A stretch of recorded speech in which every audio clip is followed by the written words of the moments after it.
The Colts have done well by their optimism, however, and when you think of how far they've come from just a year ago when they were licking the wounds of a 2-12 campaign, you can get a pretty good idea of the sense of accomplishment and pride they brought into their playoff game with the Pittsburgh Steelers. 75 had truly been a season of great destiny for the Colts, but in the Pittsburgh Steelers, they faced pro football's sternest challenge.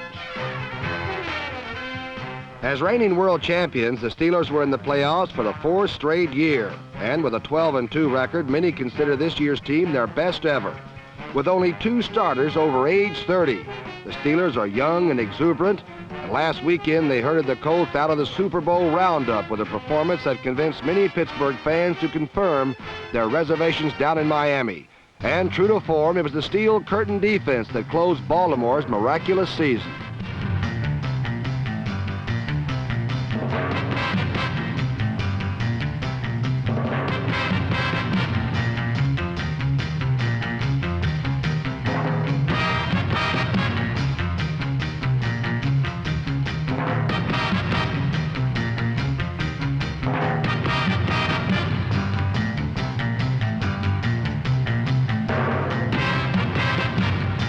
And while the Colts' running game was stopped cold by the Steelers, Burt Jones' aerial efforts were being defensed with equal rigor.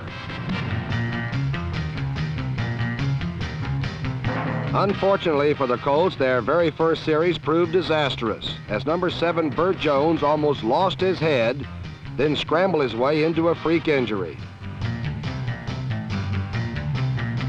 Number 24 J.T. Thomas hit Jones in the throwing arm. And on the sidelines, it was obvious that the Colts had lost the services of the man who had led them to a 28-point game average. For the next 2.5 quarters, the only bomb Jones would be connected with was the analgesic variety. Meanwhile, out on the field, the Marty Domrys-led Colt offense was sputtering under the sudden change of command.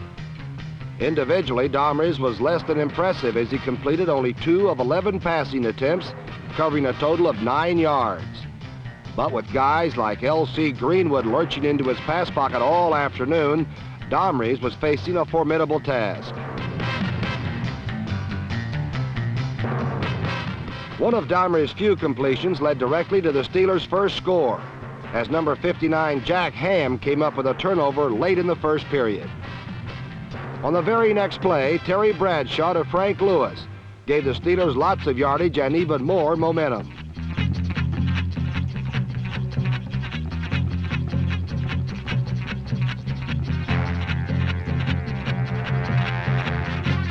Three plays later, the Steelers were poised on the Colt 8-yard line, and number 32 Franco Harris rumbled in for 6 points.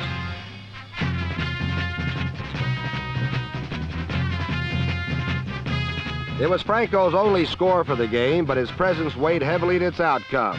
Ironically, Franco could well have been the game's GOAT, as twice he fumbled on critical occasions.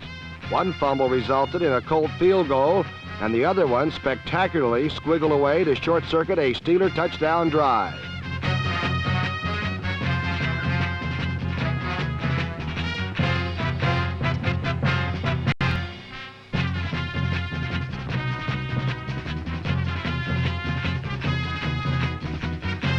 But while Franco Harris was having a bit of trouble finding the handle, his 153 yards rushing completely overshadowed the errors. In 27 rushes, Franco blasted out 5.7 yards per carry. And one of the reasons for his success was the blocking execution of number 20 Rocky Blyer, who time after time sprung Harris into the Colts secondary.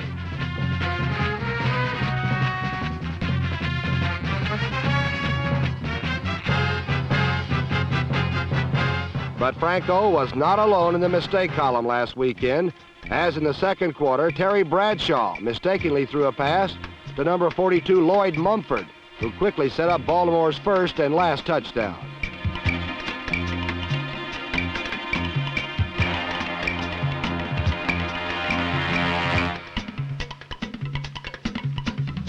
Mumford's 58-yard return put the Colts in position, and Marty Domrys, finally getting some protection, found poet Glenn Dowdy all alone in the Steeler end zone to make it 7-all.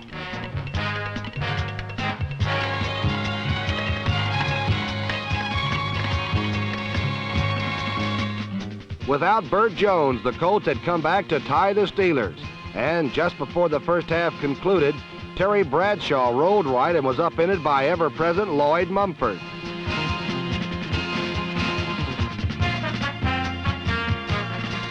Portentously, it appeared the Steelers, too, had lost their quarterback, as Bradshaw, in obvious pain, was helped from the field, the victim of a sprained knee.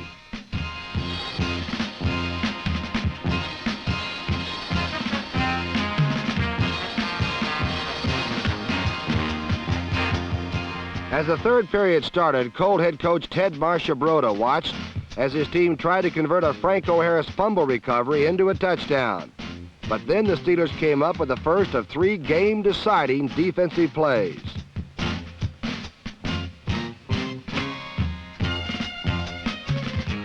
Number 58, Jack Lambert, deflected the pass, and the Colts were forced to settle for 3 points and a 10-7 lead.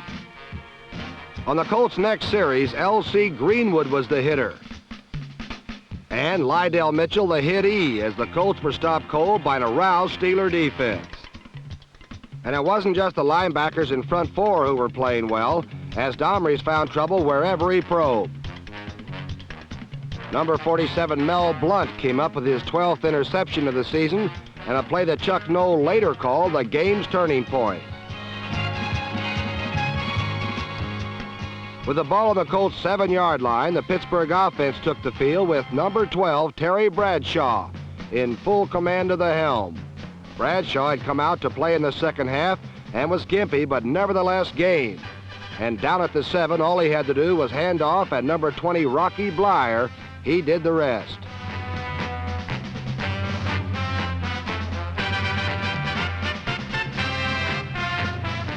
Blyer's touchdown made it 14-10 in favor of Pittsburgh, and soon afterwards, Terry Bradshaw boosted the total to 21-10 on a short hop over center, as the man least likely to run culminated a Pittsburgh march.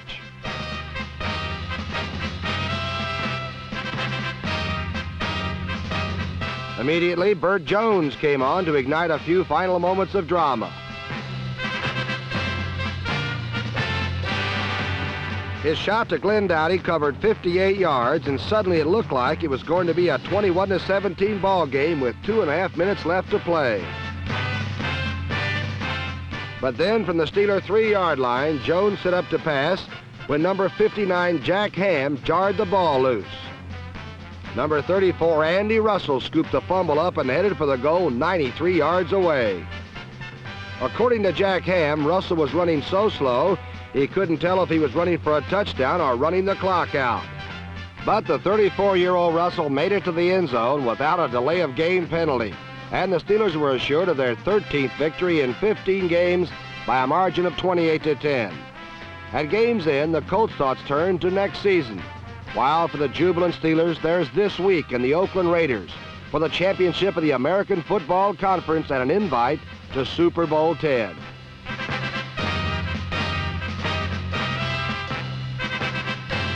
And as the clock ticked the final seconds off, the expressions of Terry Bradshaw tell a lot about the pressure of championship play.